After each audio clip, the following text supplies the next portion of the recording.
ತಗೋಬೇಕಾಗುತ್ತೆ. ಯಾವ ತರ ಚೆಕ್ ಮಾಡ್ಬೇಕಂದ್ರೆ, ಈಗ ಹೊಸ ಸಿಲಿಂಡರ್ ತಂದಿರ್ತೀರ ಸರ್, ಕ್ಯಾಪ್ ತೆಗೆದು ಸೀಲ್ ಓಪನ್ ಮಾಡಿ ಕ್ಯಾಪ್ ತೆಗೆದು 1 2 3 ನೀರ್ ಬಿಡ್ಬೇಕು ಈ ವಾಲ್ ಒಳಗಡೆ.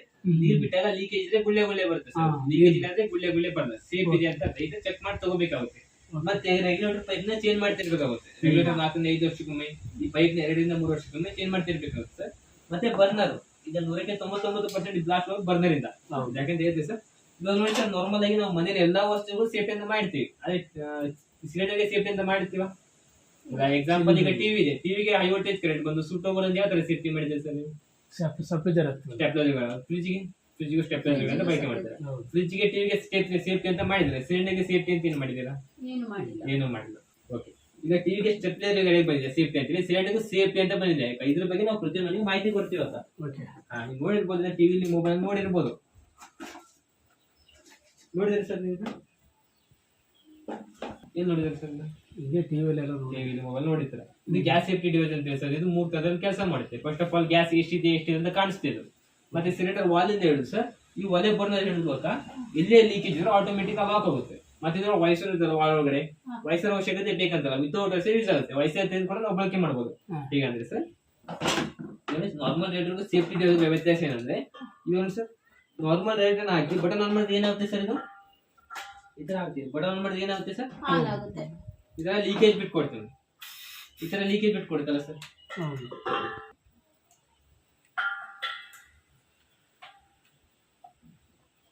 ಈ ರೆಗ್ಯುಲೇಟರ್ ಈ ತರ ಮೇಲೆ ಹಾಕ್ಬಿಟ್ಟು ಹಾಕೊಂಡು ನಾರ್ಮಲ್ ಆಗಿ ಪೈಪ್ ಜೋಡಿಸ್ತೀನಿ ನಾನು. ಅದು ಸೇಫ್ಟಿ ಬಿಟ್ಕೊಡಲ್ವಾ? ಹಾ, ಸೇಫ್ಟಿ ಫಸ್ಟ್ ಇರ್ಬೇಕು. ಈ ತರ ಈ ಬಟನ್ ಕೂಡ ಆನ್ ಮಾಡ್ತೀನಿ ಸರ್. ಇಲ್ಲೂ ಕೂಡ ಬಟನ್ ಆನ್ ಇದೆಯಲ್ಲಕ್ಕ, ಈಗ ಎಲ್ಲ ಕಡೆ ಬಟನ್ ಆನ್ ಇತ್ತಂದ್ರೆ ಬೆಂಕಿ ತಗೋಬೇಕಾ ತಗೋಬಾರ್ದು ಸರ್? ಅದು ತಗೋಬೇಕಲ್ಲ. ತಗೋತಕ್ಕ ನಾರ್ಮಲ್ ಆಗಿ ನಾವು ಟಿವಿ ಆನ್ ಮಾಡ್ತೇವೆ, ನಾವು ಒಂದೇ ತರ ಚಾನಲ್ ಮೂವಿ ಎಲ್ಲ ಬರುತ್ತಾ? ರಿಮೋಟ್ ಇಂದ ಪರ್ಮಿಷನ್ ಅಂತ ಕೊಡ್ತೀವಲ್ಲ ಸರ್, ಇದಕ್ಕಾಗಿ ಪರ್ಮಿಷನ್ ಅಂತ ಕೊಡ್ಬೇಕಾಗುತ್ತೆ. ಈ ಮೀಟರ್ ನ 2 ರಿಂದ 3 ಸಲ ಪುಷಪ್ ಅಂತ ಮಾಡಿದಾಗ ಪರ್ಮಿಷನ್ ಅಂತ ಕೊಟ್ಟಾಗ ಈ ಮೀಟರ್ ನ ಗ್ಯಾಸ್ ನ ಬಿಟ್ಕೊಡ್ತೇವೆ. ಅಲ್ಲಿವರೆಗೂ ಬಿಟ್ಕೊಡೋದು ಯಾವುದೇ ಕಾರಣಕ್ಕೂ. ಪ್ರೆಸ್ ಮಾಡಿದ್ರೆ ಮಾತ್ರ ಬಿಟ್ಕೊಡುತ್ತೆ. ಈಗ ನೋಡಿ, ತುಂಬಾ ಮನೆಗೆಲ್ಲ ಹೋಗಿರ್ತೀವಿ ಸರ್, ಅಲ್ಲಿ ಪೈಪ್ ನ ಎಷ್ಟು ಚೇಂಜ್ ಮಾಡಿಲ್ಲ, ಅದೇ ಪೈಪ್ ನ ಯೂಸ್ ಮಾಡ್ತಿರ್ತಾರೆ. ಯೂಸ್ ಮಾಡಿದ ಪೈಪ್ ನ ಯೂಸ್ ಮಾಡಿ ಎಕ್ಸ್ಪೈರ್ ಆಗಿರುತ್ತೆ, ಇಲ್ಲಿ ಲೂಸ್ ಆಗಿರುತ್ತೆ, ಅದೆಲ್ಲ ಬಿರುಕು ಬಿಟ್ಟಿರುತ್ತೆ. ಸ್ಟವ್ ನ ಸ್ವಲ್ಪ ಆ ಕಡೆ ಸರಿಸಿ ಸರ್, ಪೈಪ್ ಕಾಯಿಸೋ ಚಾನ್ಸ್ ಇರುತ್ತೆ. ಈಗ ಉರಿಯಂತ ಬೆಂಕಿಲಿ ಪೈಪ್ ಕಾಯಿಸಿದ್ರೆ ಏನಾಗುತ್ತೆ ಸರ್? ಸ್ಫೋಟ ಆಗುತ್ತೆ. ಉರಿಯಂತ ಬೆಂಕಿಲಿ ಪೈಪ್ ಕಾಯಿಸಿ ಸ್ಫೋಟ ಆಗುತ್ತೆ ಸರ್. ನೋಡಿ ಸರ್, ಉರಿಯಂತ ಬೆಂಕಿಲಿ ಪೈಪ್ ನ ಕಾಯಿಸಿ ಏನಾದ್ರು ಆಯ್ತಾ ಸರ್? ಇದು ಲೀಕೇಜ್ ಎಲ್ಲ ಬಿಟ್ಕೊಡ್ತಿದ್ದೆ ನೋಡಿ. ಇಲ್ಲ, ಇನ್ ಕೇಸ್ ನಾವು ಡೈಲಿ ಬಸ್ ರೆಗ್ಯುಲೇಟರ್ ಏನಾಗಿರುತ್ತೆ ಸರ್, ನೋಡಿ ಈ ತರ ಪ್ರೆಸ್ ಮಾಡಿದ್ರೆ ಮಾತ್ರ ಬರುತ್ತೆ. ಈ ತರ ಅನ್ನೋತಾ ಇರು ಸರ್. ಈ ತರ ಅನ್ನೋತಾ ಧೈರ್ಯ ಮಾಡ್ತೀರಾ ಸರ್ ಬಂದ್ ಮಾಡ್ಲಿಕ್ಕೆ? ಧೈರ್ಯ ಮಾಡ್ತೀರಕ್ಕ? ಇಲ್ಲ, ಯಾರು ಧೈರ್ಯ ಮಾಡ್ತಾರೆ ಸರ್? ಸಾಕಂತ ಬಂದ ಆಚೆ ಓಡೋಗ್ಬಿಡ್ತೀವಿ.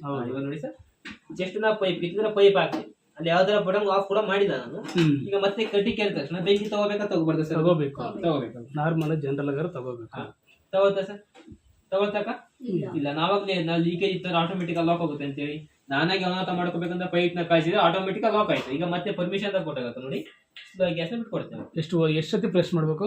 2 ರಿಂದ 3 ಸಲ ಪುಷಪ್ ಅಂತ ಮಾಡ್ಬೇಕಂತ ಇರುತ್ತೆ. ಪದೇ ಹಚ್ಚಿದಾಗ ನೀವು ಪುಷಪ್ ಅಂತ ಮಾಡಿದಿರಲ್ಲ ಬಗ್ಗೆ. ಇವಾಗ ಸರ್, ನಾವಾಗಲೇ 100ಕ್ಕೆ 99% ಬ್ಲಾಸ್ಟ್ ಯಾಕಾಗ್ತದೆ ಬರ್ದಿನ ಅಂತೇಳಿ. ಅದು ಯಾಕೆಂದ್ರೆ, ಈಗ ಒಲೆ ಮೇಲೆ ಅನ್ನ ಸಾಂಬಾರು ಅಡಿಗೆ ಮಾಡ್ಲಿಕ್ಕೆ ಇಟ್ಟಿರ್ತೀರ, ಅದು ಒಲೆ ಮೇಲೆ ಉಕ್ಕಿದ್ರೆ ಅಡಿಗೆ ಮಾಡಕ್ಕಾಗುತ್ತಾ? ಆಗುತ್ತಕ್ಕ? ಆಗಲ್ಲ. ಉಕ್ಕೋದು ಕಾಮನ್ ಇಲ್ಲ ಸರ್. ಅದು ಉಕ್ಕಿದ ನೋಡಿ, ಈ ರೀತಿ ಒಲೆ ಆಫ್ ಇರುತ್ತೆ, ಗ್ಯಾಸ್ ಹಿಂಗೆ ಲೀಕೇಜ್ ಇರುತ್ತೆ. ಎಷ್ಟು ನಿಮಿಷ ಬೇಕು ಮನೆ ತುಂಬಾ ಗ್ಯಾಸ್ ಇರಲಿಕ್ಕೆ? ಎಷ್ಟು ನಿಮಿಷ ಬೇಕಕ್ಕ? ಏನೊಂದ್ 1 ನಿಮಿಷ 2 ನಿಮಿಷ ಆದ್ರೂ ಸಾಕು. 1 2 ರಿಂದ 3 ನಿಮಿಷ ಸಾಕು. ನೀವು ನೋಡಿರ್ಬೋದು, ಕೊಪ್ಪಳ ಜಿಲ್ಲೆ ಲಂಬಾಣಿ ತಾಂಡದ ಸೆಟ್ ನೋಡಿದ್ರೆ ಸರ್, ಕೊಪ್ಪಳ ಜಿಲ್ಲೆ ಲಂಬಾಣಿ ತಾಂಡದಲ್ಲಿ ಮೊನ್ನೆ ತರೀಕೆಯಲ್ಲಿ ಸೇರಿಸ್ಕೊಡೆ. ಕೊಪ್ಪಳ ಜಿಲ್ಲೆ ಲಂಬಾಣಿ ತಾಂಡ ಯಾಕಂದ್ರೆ ಒಬ್ರಮ್ಮ ಹಾಲಿಟ್ಟು ಆಗಿ ಹೋಗಿದ್ದಾರೆ, ಹಾಲಿಕ್ಕೆ ಒಲೆ ಮೇಲೆ ಬಿದ್ದು ಸರ್ ಲೀಕೇಜ್ ಆಗ್ಯದು. ಪಕ್ಕದಲ್ಲಿ ಒಲೆಗೆ ಬಿದ್ದು ಬ್ಲಾಸ್ಟ್ ಇದೆ. ಚಿಕ್ಕ 3 ಮಕ್ಕಳು ಸಿಕ್ಕೊಂಡು ವಯಸ್ಸಾದ್ರೆಲ್ಲ ಸುಟ್ಟೋರು. ಈ ತರ ಅನಾಥ ಚಾನ್ಸ್ ಇರುತ್ತೆ ಸರ್. ಅಥವಾ ನಾವು ಇಟ್ಟೋಗಿರ್ತೀರ ಈಗ ಪಕ್ಕದಲ್ಲಿ ದೇವ್ರ ಪಣ ದೀಪ ಇರುತ್ತೆ, ಅಥವಾ ಫ್ರಿಜ್ ಇರುತ್ತೆ, ಮೊಬೈಲ್ಗೆ ಮೆಸೇಜ್ ಬರೋದಲ್ಲಿ, ಕಾಲ್ ಬರೋದಲ್ಲಿ, ಒಂದ್ ಕರೆಂಟ್ ಹೋಗಿ ಬಂದಾವದಲ್ಲಿ, ಈ ತರ ಒಂದ್ ಸಣ್ಣ ಕಿಡಿ ಸಿಕ್ಕ ಸಾಕು ಬ್ಲಾಸ್ಟ್ ಆಗೋ ಚಾನ್ಸ್ ಇರುತ್ತೆ. ಅದಕ್ಕೆ ನಾವು ಸೇಫ್ಟಿಯಿಂದ ಮಾಡ್ಬೇಕಾಗುತ್ತೆ. ಸರ್, ಗ್ಯಾಸ್ ಎಷ್ಟಿದೆ ಎಷ್ಟಿದೆ ಕಾಣಿಸ್ತದೆ ಇಲ್ಲಿ ಮೀಟರ್ ಅಲ್ಲಿ ಕಾಣಿಸುತ್ತ? ತುಂಬಾ ದಿವಸ ಆಗಿಲ್ಲ, ಫುಲ್ ಇದೆ. ಖಾಲಿ ಆಗ್ತಾ ಬಂದಂಗೆ ಕೆಳಗಡೆ ಬರ್ತಾಗುತ್ತೆ. ಈ ಕೆಂಪ್ ಲೈನ್ಗೆ ಟಚ್ ಆಯ್ತು ಅಂದ್ರೆ ಇದೊಂದು ವಾರ 15 ಸಾವಿರ ಖಾಲಿ ಆಗುತ್ತೆ, ಬುಕ್ ಮಾಡ್ಕೋಬೇಕಂತ ಅರ್ಥ ಸರ್. ಕೆಂಪ್ ಲೈನ್ಗೆ ಟಚ್ ಆಯ್ತು ಅಂದ್ರೆ ಫುಲ್ ರೆಡ್ ಬರೋ ತನಕ ಯೂಸ್ ಮಾಡಬಹುದಲ್ಲ? ಫುಲ್ ರೆಡ್ ಬರೋ ತನಕ ಯೂಸ್ ಮಾಡಬಹುದು. ಸ್ಟಾಕ್ ಇರುತ್ತಲ್ಲ, ಮತ್ತೆ ಕೆಳಗಡೆ ಕೂಡ ಹಾಕಿರ್ತಾರೆ ಸ್ವಲ್ಪ ಅದ್ರಲ್ಲಿ. ಹೌದಾ? ಅದಕ್ಕೆ ಏನಾದ್ರು ಆಪ್ಷನ್ ಇದೆಯಾ ಅಂತ? ಕೆಳಗಡೆ ತಳದಲ್ಲಿ ಉಳ್ಕೊಳ್ಳುತ್ತಲ್ಲ, ಹಾಕಿರ್ತಾರೆ. ಈಗ ಬೇಸಿಗೆಗಾಲದಲ್ಲ ಬಿಸಿಲು ಜಾಸ್ತಿ ಇರುತ್ತಲ್ಲ, ಅಂತ ಟೈಮಲ್ಲಿ ಏನ್ ಮಾಡ್ತಾರೆ, ಸ್ವಲ್ಪ ಲಿಕ್ವಿಡ್ ಕೂಡ ಹಾಕಿರ್ಬೋದು, ಹಾಕಿರ್ತಾರೆ. ಯಾಕೆಂದ್ರೆ ಸಿಲಿಂಡರ್ ಬಿಟ್ಟು ಕೊಡಬಾರ್ದು, ಸ್ಫೋಟ ಆಗೋದು. ಶೆಕೆ ಬಿಸಿಲು ಇರ್ತಲ್ಲ ಸಿಕ್ಕಾಪಟ್ಟೆ ಹೀಟ್ ಇರುತ್ತೆ ಅಂತ ಟೈಮಲ್ಲಿ ಮಾಡಿರ್ತಾರೆ ಅಲ್ಲಿ ಲಿಕ್ವಿಡ್ ಕೂಡ ವೇಟ್ ಬರ್ಬೋದು ಸುಮಾರು. ಅದೇ ಕೆಲವ್ರು ಹೇಳ್ತಾವೆ ಬಿಸಿನೀರು ಇದು ಕಾಯಿಸ್ಬಿಟ್ಟು ಇಟ್ರೆ ಹಾ, ಸ್ವಲ್ಪ ಏನೋ ಹೊತ್ತು ಆವಾಗ ಸ್ವಲ್ಪ ಅದು ಹಾ. ಗಟ್ಟಿ ಇರೋದು ಕರಗುತ್ತೆ ಅಂತಾರಲ್ಲ ನಿಜಾನ? ಅದೇನೋ ಮಾಡಿರ್ತಾರೆ ಬಹುಶಃ ಅದ್ರ ಬಗ್ಗೆ ಅದ್ರ ನಮ್ಗೆ ಬಗ್ಗೆ ಗೊತ್ತಿಲ್ಲ. ನಮ್ಗೆ ಗೊತ್ತಿರಲ್ಲ. ಇವಾಗ ಎಷ್ಟು ನಿಮಿಷ ಆಯ್ತು ಸರ್ ಲೀಕೇಜ್ ಬಿಟ್ಟು ಆ ಲೀಕೇಜ್ ಆಗ್ತಾನೆ ಇತ್ತು ಸರ್. ಹೌದು ಎಷ್ಟು ನಿಮಿಷ ಆಯ್ತು ಲೀಕೇಜ್ ಅಲ್ಲಿ ಬಿಟ್ಟು ನಾನು? ಆಯ್ತಲ್ಲ ಒಂದು 2 ನಿಮಿಷ ಆಯ್ತು. ಸ್ಮೆಲ್ ಬರ್ತಿದೆ ಸರ್ ಅದು? ಇಲ್ಲ ಈಗ ನೋಡ್ತೀನಿ ನಾರ್ಮಲ್ ಆಗಿ ಒಲೆ ಯೂಸ್ ಮಾಡ್ತಿರಲ್ಲ ಅಕ್ಕ, ಈಗ ಒಂದ್ 2 ಸೆಕೆಂಡ್ ಬಟನ್ ಆನ್ ಮಾಡಿ ಲೇಟ್ ಯಾವ ತರ ಬೆಂಕಿ ತಗೊಳುತ್ತೆ? ಜೋರಾಗಿ ತಗೊಳುತ್ತೆ. ಜೋರ ತಗೊಳ್ತಲ್ಲ ಈಗ ಸ್ಮೆಲ್ ಬರ್ತಿದೆ ನಿಮ್ಗೆ? ಇಲ್ಲ ಸ್ಮೆಲ್ ಬರ್ತಿದೆ? ಸ್ವಲ್ಪ ಬರ್ತಿದೆ. ಬರ್ತಿದೆ. ಈಗ ಸ್ಮೆಲ್ ಬರ್ತಿದೆ ಇಷ್ಟು ತನಕ ಲೀಕೇಜ್ ಬಿಡಿ ಸ್ಮೆಲ್ ಬರ್ತಿದೆ ಅಂದ್ರೆ ಇಲ್ಲಿವರೆಗೂ ಬೆಂಕಿ ತಗೋಬೋದು ಸರ್ ಅದು ಕಟ್ಟಿ ಕೆತ್ತ ತಕ್ಷಣ? ಜಾಸ್ತಿ ತಗೋಬೇಕು. ಇಲ್ಲಿವರೆಗೂ ತಗೋಬೋದಕ್ಕದು? ಇಲ್ಲಿವರೆಗೂ ಲೀಕೇಜ್ ಇದೆ ಅಕ್ಕ? ಇಲ್ಲಿವರೆಗೂ ಇದೆ ಅಕ್ಕ? ಇಲ್ಲಿವರೆಗೂ ಸರ್ ನೋಡಿ ಇಲ್ಲಿವರೆಗೂ ಸ್ಮೆಲ್ ಇದೆ ಒಂದ್ ಸ್ವಲ್ಪ. ಇಲ್ಲಿವರೆಗೂ ಇದೆ ಸರ್. ಬರ್ನರ್ಗೆ ಟಚ್ ಮಾಡಿದಾಗ ಮಾತ್ರ ಬೆಂಕಿ ತಗೊಳುತ್ತೆ. ಸ್ಮೆಲ್ ಹಾ. ಇದೆ ಸ್ಮೋಗಿಗೆ ಅದು ಯಾವ್ದೇ ಕಾರಣಕ್ಕೆ ಅಂದ್ರೆ ಮನೆ ತುಂಬಾ ಗ್ಯಾಸ್ ನ ಹರಲಿಕ್ಕೆ ಬಿಡಲ್ಲ. ಪಕ್ಕದಲ್ಲಿ ಒಲೆ ಎದುರು ದೀಪ ಇದ್ರೆ ಸಹ ಅಲ್ಲಿವರೆಗೂ ಬೆಂಕಿನ ಹೋಲಿಕ್ಕೆ ಬಿಡಲ್ಲ. ಅದು ಸಣ್ಣದಾಗಾದ್ರೂ ಬರ್ತಾ ಇರುತ್ತೆ. ಸಣ್ಣದಾದ್ರೆ ಸಣ್ಣದಾಗಿ ಬರ್ತಿರುತ್ತೆ ಗ್ಯಾಸ್ ಅಷ್ಟೇ. ಕಂಟ್ರೋಲ್ ಮಾಡುತ್ತೆ. ಅದೇ ನಾವು ನಾರ್ಮಲ್ ಬಳಸಿದ್ರೆ ಇಷ್ಟೊಳಗೆ ರೂಮ್ ತುಂಬಾ ಇಡೀ ರೂಮ್ ತುಂಬಾ ಆಗಿರೋದು. ಓಪನ್ ಇದಾತರ ಆಗಲ್ಲ, ಕಂಟ್ರೋಲ್ ಮಾಡುತ್ತೆ ಗ್ಯಾಸ್ ನ. ಮನೆ ತುಂಬಾ ಗ್ಯಾಸ್ ನ ಹರಿಲಿಕ್ಕೆ ಬಿಡಲ್ಲ. ಮತ್ತೆ ಉಳಿತಾಯ ಕೂಡ ಮಾಡ್ಕೊಡುತ್ತೆ ಸರ್ ಗ್ಯಾಸ್. ಈಗ ನಾರ್ಮಲ್ ಒಂದ್ 3 ತಿಂಗಳು ಬಳಕೆ ಮಾಡ್ತಿರಕ್ಕ ಗ್ಯಾಸ್ ಇದು ಒಂದು 15 ಜಾಸ್ತಿ ಬರುತ್ತೆ. ಗ್ಯಾಸ್ ಉಳಿತಾಯ ಕೂಡ ಮಾಡ್ಕೊಡುತ್ತೆ. ಇವಾಗ ಕಾಣಿಸುತ್ತೆ ಸರ್ ಈ ಮುಳ್ಳು? ಇವಾಗ ನೋಡಿ ಸರ್ ಈ ಪೈಪ್ ನ ಕಾಳ್ತೀವಿ. ಎಲ್ಲಿ ಬಂತು ಸರ್ ಇದು ಮುಳ್ಳು? ಕೆಳಗೆ ಎಲ್ಲಿ ಬಂತು? ಮೇಲೆ ಮೇಲೆ ಬಂತು. ಈಗ ಮತ್ತೆ ಬಿಟ್ಟಾಗ ನೋಡಿ ಸರ್ ಕೆಳಗೆ. ಲೀಕೇಜ್ ಇದ್ರೆ ಆಟೋಮೆಟಿಕ್ ಲಾಕ್ ಆಗುತ್ತೆ. ಈಗ ಅಡಿಗೆ ಆದ ತಕ್ಷಣ ಅಥವಾ ನೈಟ್ ಮಲ್ಬೇಕಾದ್ರೆ ರೆಗ್ಯುಲೇಟರ್ ಆಫ್ ಮಾಡ್ತಿದ್ರಲ್ಲ ಇಲ್ಲಿ ಆಫ್ ಮಾಡೋ ಅವಶ್ಯಕತೆ ಇಲ್ಲ. ರೆಗ್ಯುಲೇಟರ್ ನ ಸೇಫ್ಟಿ ಅಂತ ಹಾಕಿದ್ಮೇಲೆ ಸರ್ ಜಸ್ಟ್ ಇಲ್ಲಿ ಆನ್ ಮಾಡಿದ್ರೆ ಇಲ್ಲಿ ಆಫ್ ಮಾಡ್ಬೋದು. ಅಯ್ಯೋ ನೋಡಿ ಸರ್ ಈ ಸಿಲಿಂಡರ್ ಖಾಲಿ ತಗೊಂಡೆ ಈ ಸೇಫ್ಟಿ ಡಿವೈಸ್ ನ ಆಫ್ ಮಾಡಿ ಇದನ್ನ ಪೂರ್ತಿ ಸರ್ಟಿಫಿಕೇಟ್ ತಗೊಂಡ್ರೆ ಆಯ್ತು ಸರ್. ನೋಡಿ ಇದೊಂದ್ಸಲ ತೆಗಿಬೇಕನ್ನೋ ಅವಶ್ಯಕತೆ ಇರಲ್ಲ, ಮತ್ತೆ ಆಫ್ ಮಾಡೋ ಅವಶ್ಯಕತೆನೂ ಇರಲ್ಲ. ಈಗ ಹೊಸ ಸಿಲಿಂಡರ್ ತಂದಿರ್ತೀರ ಅಂದ ಟೈಮಲ್ಲಿ ನೋಡ್ಬೇಕಂದ್ರೆ ಕಪ್ಪು ಪಟ್ಟಿನ ಮೇಲೆ ಇತ್ತು ಸರ್. ಮತ್ತೆ ಈ ತರ ಹಾಕಿ ಕೆಳಗೆ ಕಪ್ಪು ಪಟ್ಟಿನ ಪ್ರೆಸ್ ಮಾಡ್ಬೇಕು. ಪ್ರೆಸ್ ಮಾಡಿದಾಗ ಬಟನ್ ಆನ್ ಮಾಡಿ 1-2 ದಿನ 3 ಸಲ ಪುಷ್ ಅಪ್ ಅಂತ ಮಾಡ್ಬಿಟ್ರೆ ಸಿಲಿಂಡರ್ ಖಾಲಿ ಹೋಗ್ಬೇಕು. ಮತ್ತೆ ನಿಮಗೆ ಇಲ್ಲಿ ಮುಟ್ಟೋ ಅವಶ್ಯಕತೆ ಇರಲ್ಲ, ಪುಷ್ ಅಪ್ ಮಾಡೋ ಅವಶ್ಯಕತೆ ಇರಲ್ಲ, ಇಲ್ಲಿ ಆಫ್ ಮಾಡೋ ಅವಶ್ಯಕತೆ ಇರಲ್ಲ, ಇಲ್ಲಿ ಮುಟ್ಟೋ ಅವಶ್ಯಕತೆ ಇರಲ್ಲ. ಜಸ್ಟ್ ಇಲ್ಲಿ ಆನ್ ಮಾಡೋದು ಇಲ್ಲಿ ಆಫ್ ಮಾಡೋದು ಅಷ್ಟೇ ಇರುತ್ತೆ. ಎಲ್ಲರೂ ಲೀಕೇಜ್ ಇದ್ರೆ ಲಾಕ್ ಆಗಿರ್ತದೆ ಅಂತ ಟೈಮಲ್ಲಿ ಮಾತ್ರ ಪುಷ್ ಅಪ್ ಅಂತ ಮಾಡೋದಿರುತ್ತೆ ಅಷ್ಟೇ. ಮತ್ತೆ ವಿತೌಟ್ ಗ್ಯಾಸ್ ಕೂಡ ಯೂಸ್ ಮಾಡ್ತಾರೆ ಸರ್. ಏಕೆಂದ್ರೆ ಈಗ ಇವನು ಸರ್ ಇಲ್ಲಿ ಪುಷ್ ಅಪ್ ಅಂತ ಮಾಡಿದಾಗ ಗ್ಯಾಸ್ ನ ಬಿಟ್ಕೊಡ್ತಾ ಸರ್. ಅದು ಬಿಟ್ಕೊಡ್ತಾಗ ಪುಷ್ ಅಪ್ ಅಂತ ಮಾಡಿದಾಗ ಗ್ಯಾಸ್ ನ ಬಿಟ್ಕೊಡ್ತಲ್ಲ ಪುಷ್ ಅಪ್ ಅಂತ ಮಾಡಿದಾಗ. ಅಯ್ಯೋ ಬಟನ್ ಆನ್ ಇದೆ ಸರ್, ಅದು ಆನ್ ಇದೆಯಾ? ಬಟನ್ ಆನ್ ಇದೆ. ಇದು ನೋಡಿ ಸರ್, ನೋಡಿ ಇಲ್ಲೇ ಪುಷ್ ಅಪ್ ಅಂತ ಮಾಡ್ತೀನಿ. ಬಟನ್ ಆನ್ ಇದೆ ನೋಡಿ ಸರ್. ಇದು ಪುಷ್ ಅಪ್ ಕೊಟ್ರೆ ಬರಲ್ಲ. ಗಾಳಿ ವಾತಾವರಣಕ್ಕೆ ಯಾವ ತರ ಗ್ಯಾಸ್ ನ ಬಿಟ್ಕೊಡೋದು, ರೆಗ್ಯುಲೇಟರ್ ಹಾಕ್ತಾ ಮಾತ್ರ ಗ್ಯಾಸ್ ನ ಬಿಟ್ಕೊಡುತ್ತೆ ಸರ್. ಅಷ್ಟು ಸೇಫ್ಟಿ ಇರುತ್ತೆ. ಪಕ್ಕದಲ್ಲಿ ಅನಾಹುತ ಕೂಡ ನಮ್ಮ ಸಿಲಿಂಡರ್ ಗೆ ಹಾಕಿ ಬಿಡಲ್ಲ. Thank you so much sir ಮಾಹಿತಿ ಕೇಳಿದಕ್ಕೆ. ಥ್ಯಾಂಕ್ ಯು ಸೋ ಮಚ್ ಅಕ್ಕ. ಹೇಗೆ ಅನ್ಸುತ್ತೆ ಸರ್ ಮಾಹಿತಿ? ಸೇಫ್ಟಿ ಅನ್ಸುತ್ತೆ ಸರ್? ಒಳ್ಳೆ ಚೆನ್ನಾಗಿದೆ. ಸೂಪರ್. ಡೌಟ್ ಇದ್ರೆ ಕೇಳ್ಬೋದು ಸರ್. ನೋಡಿ ಏನೋ ಡೌಟ್ ಇದ್ರೆ ಕೇಳ್ಬೋದು. ಡೌಟ್ ಏನಿಲ್ಲ ನೋಡಿ ಯಾಕೆ ಡೌಟ್ ಇರೋದು ಒಂದ್ಸಲ ಒಂದ್ ಮನೇಲಿ ಫಿಟ್ ಆದ್ರೆ ಲೈಫ್ ಟೈಮ್ ಸೇಫ್ಟಿ ಅಂತ ಇರುತ್ತೆ. ಪ್ಲಸ್ ನಮ್ಮ ಕಂಪನಿ ವತಿಯಿಂದ 5 ವರ್ಷ ಗ್ಯಾರಂಟಿ ವಾರಂಟಿ ಅಂತ ಕೊಡ್ತೀವಿ.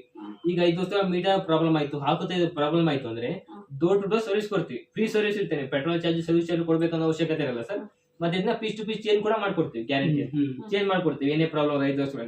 ಪ್ಲಸ್ ಇದಕ್ಕೆ ಇನ್ಶೂರೆನ್ಸ್ ಕೂಡ ಇರುತ್ತೆ. 1 ಕೋಟಿವರೆಗೂ ಇನ್ಶೂರೆನ್ಸ್ ಇರುತ್ತೆ. ಇನ್ಶೂರೆನ್ಸ್ ಬೈಕ್ ಕಾರ್ಗೆಲ್ಲ ಇರುತ್ತಲ್ಲ ಅದೇ ತರ ಇದಕ್ಕೂ ಇನ್ಶೂರೆನ್ಸ್ ಅಂತ ಇರುತ್ತೆ.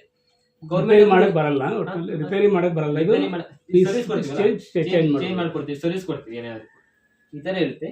ಮತ್ತೆ ಗೌರ್ಮೆಂಟ್ ಒಬ್ಬರು GST ಬಿಲ್ ಕೂಡ ಮಷಿನ್ ಮೇಲೆ ಇಷ್ಟೆಲ್ಲ ಬೆನಿಫಿಟ್ಸ್ ಎಷ್ಟು ಬರುತ್ತೆ ಸರ್ ಇದಕ್ಕೆ? ಎಷ್ಟು ಇರ್ಬೋದು ಸರ್ ನೋಡಿ? ₹1 ಕಡಿಮೆ 5,000 ಇಟ್ಟಿರ್ತಾರೆ ಸರ್. ಈಗ ₹1 ಅಂದ್ರೆ ಜೀವಕತೆ ಅಂತ ದೊಡ್ಡದಲ್ಲ. ಅದ್ರ ನಾವು ಪ್ರತಿಯೊಂದು ಹಳ್ಳಿಗೆಲ್ಲ ಹೋಗಿರ್ತೀವಲ್ಲ, ಬಡವರು ಇರ್ತಾರೆ, ರೈತ ಇರ್ತಾರೆ, ಕೂಲಿ ಕಾರ್ಮಿಕರು ಇರ್ತಾರೆ, ಎಲ್ಲರಿಗೂ ಅಷ್ಟು ಸೇಫ್ಟಿ ಅಂತ ಮಾಡ್ಲಿಕ್ಕೆ ಆಗಲ್ಲ. ಅದ್ರ ಮೇಲೆ ಸೇಫ್ಟಿ ಇರ್ಲಿ ಅಂತೇಳಿ ನಾವು ಪ್ರತಿಯೊಂದು ಮನೆಗೆ ಈ ತರ ಉಚಿತ ಮಾಹಿತಿ ಇರ್ತೀವಲ್ಲ ಆ ಟೈಮಲ್ಲಿ 2,000 ಡಿಸ್ಕೌಂಟ್ ಆಗಿ 3,000ಕ್ಕೆ ಸಿಗ್ತಿದೆ ಸರ್. ಈಗ 3,000 ಸಿಗ್ತಿದೆ. ಈಗ 3,000 ರೂಪಾಯಿ ಇದ್ದವ್ರು ಸರ್ ಡೈರೆಕ್ಟ್ ಆಗಿ ಫಿಟ್ ಮಾಡಿಸ್ಕೋತಾರೆ. ಸೇಫ್ಟಿ ಇರುತ್ತಲ್ಲ 3,000 ರೂಪಾಯಿ ಡೈರೆಕ್ಟ್ ಆಗಿ ಫಿಟ್ ಮಾಡಿಸ್ಕೋತಾರೆ. ಈಗ 3,000 ರೂಪಾಯಿ ಇದ್ದೋದ್ರಿಗೆ ಸರ್ ಬುಕಿಂಗ್ ಆಪ್ಷನ್ ಅಂತ ಇಟ್ಟಿದ್ವಿ. ಈಗ ಉದಾಹರಣೆ 3,000 ರೂಪಾಯಿ ಇರಲ್ಲ ಅವ್ರ ಹತ್ರ, ಒಂದು 500 ರೂಪಾಯಿ ಕೊಟ್ಟು ಬುಕಿಂಗ್ ಅಂತ ಮಾಡಿಕೊಂಡ್ರೆ ಇವತ್ತಲ್ಲ ನಾಳೆ ನಮ್ಮ ಕಂಪ್ನಿಯಿಂದ ಕಾಲ್ ಬರುತ್ತೆ ಸರ್ ಅವ್ರಿಗೆ. ಒಂದು ಇಂಥ ಟೈಮ್ ಇಂಥ ಡೇಟ್ ಅಂತ ಹೇಳಿದ್ರೆ ಉಳ್ಕಿದ 2,000 ರೂಪಾಯಿ ಯಾವಾಗ ಅನುಕೂಲ ಆಗುತ್ತಲ್ಲ ಅವಾಗ ಬಂದ್ ಮಷಿನ್ ಫಿಟ್ ಮಾಡಿ ಉಳ್ಕಿದ ಅಮೌಂಟ್ ಇಸ್ಕೊಂಡು ಹೋಗ್ತೀವಿ. ನಿಮ್ಮೂರಲ್ಲಿ ತುಂಬಾ ಜನ ಅಂತ ಮಾಡಿಸಿದ್ದಾರೆ ಸರ್. ರೂಪಾಯಿಗೆ LED ಬಲ್ಬ್ ಸಿಗುತ್ತೆ, 1,000 ರೂಪಾಯಿಗೆ ಸಿಗುತ್ತೆ. ಆದ್ರೆ ಕ್ವಾಲಿಟಿ ಮೇಲೆ ಡಿಪೆಂಡ್ ಆಗುತ್ತಲ್ಲ ಅದ್ರ ಮೇಲೆ. ಯಾವ ಕಂಪ್ನಿ ಇದು? HMS ಅಂತ ಹ್ಯಾಪಿ ಮೈಂಡ್ ಸೊಲ್ಯೂಷನ್ ಅಂತ ಸರ್. ನಮ್ಮ ಕರ್ನಾಟಕ ಬುಕಿಂಗ್ ಅಂತ ಮಾಡಿಕೊಂಡ್ರೆ ಸರ್ ಮುಂದೆ ನಿಮಗೆ ಅನುಕೂಲ ಆದಾಗ ಇದೇ ರೇಟಲ್ಲೇ ಸಿಗುತ್ತೆ. ಹೊಸಬ್ರು ಬೇಕು ಅಂದ್ರೆ ಇದು ನೋಡ್ಬಿಟ್ಟು ಬೇಕು ಅಂದ್ರೆ ಯಾವ ರೀತಿ ಕಾಂಟ್ಯಾಕ್ಟ್ ಮಾಡೋದು? ನಾವು ಫೋಟೋ ಇರ್ತೀವಿ ಸರ್. ನಂಬರ್ ಗೌರ್ಮೆಂಟ್ ಒಬ್ಬರು GST ಬಿಲ್ ಎಲ್ಲ ಫೋಟೋ ಇರ್ತೀವಲ್ಲ ಅದ್ರಲ್ಲಿ ನಮ್ಮ number, company number, customer care number ಎಲ್ಲ ಇರುತ್ತೆ. ನೀವು ಕಾಲ್ ಮಾಡಿ, ಕೇರ್ ನಂಬರ್ ನೀವು ಕಾಲ್ ಮಾಡಿದ್ರೆ ಸಾಕು. ಆ ಟೈಮಿಗೆ ಒಂದು ಮಷಿನ್ ಫಿಟ್ ಮಾಡಿ ಹೋಗ್ತೀವಿ ಬೇಕಾದಾಗ.